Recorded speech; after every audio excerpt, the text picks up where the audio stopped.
So the next chapter is system buses, और ये chapter 3 है इस विलियम स्टाइलिंग्स की बुक का, which is computer organisation and architecture.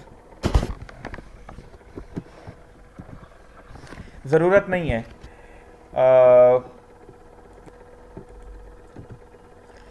Okay ji.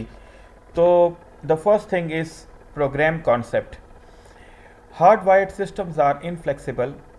General purpose hardware can do different tasks given correct control signals.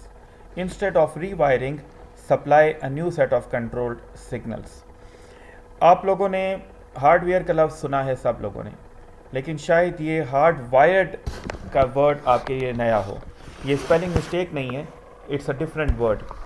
Hard wired का मतलब ये है कि जो कनेक्शंस, जो बिजली की तारें कंप्यूटर के अंदर फ्लो कर रही हैं, उनको हम हार्ड वायर्ड सिस्टम्स बोलते हैं। तो कहता है कि आप एक बार जब हार्ड वायर्ड सिस्टम्स बना लेते हैं तो दे आर इनफ्लेक्सिबल। मतलब यानी वो ये नहीं है कि आप हर वक्त उसको चेंज कर सकें। Once they are built. General purpose hardware can do different task given correct control signals. तो ये जो बाकी जनरल पर्पस हार्डवेयर है, उसको आपने अगर कोई काम लेना है, इसका मतलब ये है कि आपको करेक्ट कंट्रोल सिग्नल उन्हें प्रोवाइड करना होंगे। अब कंट्रोल सिग्नल्स करेक्ट का मतलब ये है, मैंने लास्ट टाइम भी एग्जांपल दी थी आपको, कि फॉर एग्जांपल अगर मैं खाना खाना चाहता हूँ या पानी पीना चाहता हूँ, तो मेरे दिमाग से जो सेंसिंग सिग्नल्स आएंगे वो मेरे हाथ को गाइड करेंगे कि मैं वो पानी का गिलास मुंह की तरफ ही लेकर जाऊँ। ऐसा नहीं हो सकता कि मैं वो पानी का गिलास जो है वो कान में डाल दूं। अब ये एक्शन एक छोटे बच्चे से लेकर 100 साल के बूढ़े तक सबके साथ एक ही सूरत हाल है। अगर कभी अल्लाह ताला ये चाहे कि ये पानी जो है हम मुंह में डालने की बजाय हम आंखों में डालना शुरू कर दें, कान में डालना शुरू कर लें, तो इसका मतलब ये है कि पूरा कंट्रोल सिग्नल बदलना चाहिए। और ये कंट्रोल सिग्नल्स जब बदलेंगे तो इसके लिए फिर आपको नए वायरिंग की ज़रूरत पड़ेगी। तो जो लाइंस फ्लो कर रही हैं आपके दिमाग से लेकर थ्रू आउट द बॉडी, उनको चेंज करना पड़ेगा। इसी तरीके से कंप्यूटर में अगर हम ये चाहते हैं कि हम नए कंट्रोल सिग्नल जनरेट करें, तो फिर हमें सारी वायरिंग बदलनी पड़ेगी। चूँकि हर वक्त ये वायरिंग चेंज करना फिजिबल नहीं है, इस वजह से हम फिर इस ऑप्शन पे जाते हैं कि किसी प्रोग्रामिंग के थ्रू हम नए कंट्रोल सिग्नल्स को जनरेट करें और वो डिफरेंट कंट्रोल सिग्नल्स जो हैं वो डिफरेंट काम परफॉर्म कर रहे हों। अब प्रोग्राम होता क्या है? It is a sequence of steps and for each step an arithmetic और logic operation is done. For each operation a different set of control signals is needed. हम पढ़ते आए हैं कि प्रोग्राम जो होता है वो एक सीक्वेंस ऑफ स्टेप्स होता है, और हर स्टेप पर हमें ये चाहिए कि कोई ना कोई मैथमेटिकल ऑपरेशन परफॉर्म हो। जब मैं बात करूंगा मैथमेटिकल ऑपरेशन की, तो इसका मतलब ये है कि या वो कोई अर्थमेटिक ऑपरेशन होगा या वो कोई लॉजिकल ऑपरेशन होगा।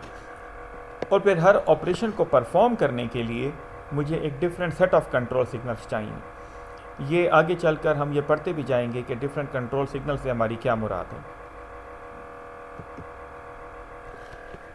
फंक्शंस ऑफ कंट्रोल यूनिट के एक कंट्रोल यूनिट क्या क्या काम करता है। For each operation a unique code is provided. For example मैं ऐड करना चाहता हूँ, सब्ट्रैक्ट करना चाहता हूँ, मल्टीप्लाई करना चाहता हूँ, मूव करना चाहता हूँ, कॉपी करना चाहता हूँ, कट पेस्ट करना चाहता हूँ, तो हर एक एक्शन के लिए एक यूनिक कोड प्रोवाइड किया जाएगा जो उस एक्शन को परफॉर्म करवाएगा। अ hardware segment accepts the code and issues the control signal.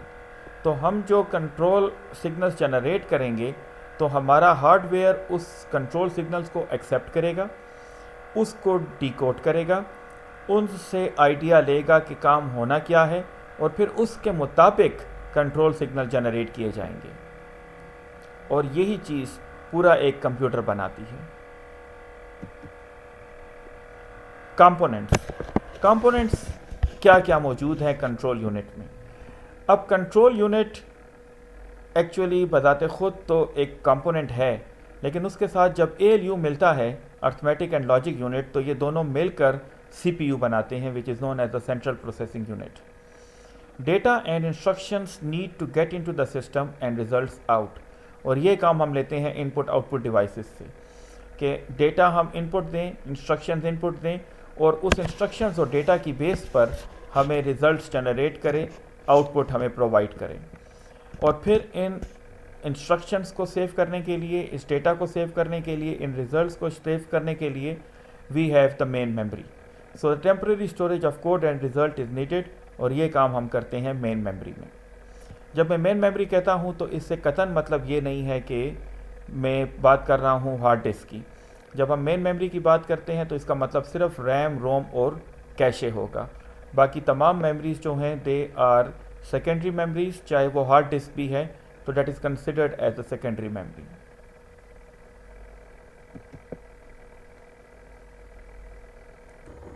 तो इसलिए डिटेल में आपको बता रहा था, क्योंकि इस स्लाइड की डिटेल स्लाइड्स में नहीं है और मैं आप लोगों को इसको थोड़ा सा एक्सप्लेन करूँगा।